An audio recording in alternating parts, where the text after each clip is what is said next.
আসসালামাইকুম প্রিয় ভিউয়ার্স। তো আপনারা দেখতে পাচ্ছেন এটা হচ্ছে শিমুল গাছের মূল শিকড় বা আমরা যে মূল কাণ্ড বলে থাকি। এটা আসলে আমি সকালে হঠাৎ করে গাছ পরিষ্কার করতে গিয়ে এটা আমি পেয়েছি। পাওয়ার কারণে এটা কিন্তু আমি মূল শিকড়টা সম্পূর্ণভাবে তুলে নিয়েছি, কারণ পূর্বপুরুষদের আমি দেখে আসতেছি এই মূল শিকড় প্রতিদিন সকালে খালি পেটে খেয়ে থাকেন। তো আমি একদিন জিজ্ঞাসা করেছি এটার কার্যকারিতা কি, আপনারা যেভাবে খান এটা কি কাজ করে।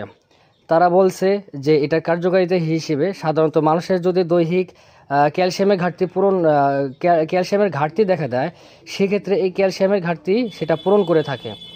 সারা বাংলাদেশে প্রত্যেকটা ভেষজ যারা ওষুধ তৈরি করে থাকেন, যারা ঔষধি গাছ চাষাবাদ করে থাকেন, সেক্ষেত্রে এই শিমুল গাছ তারা চাষ করে থাকেন আমি দেখেছি।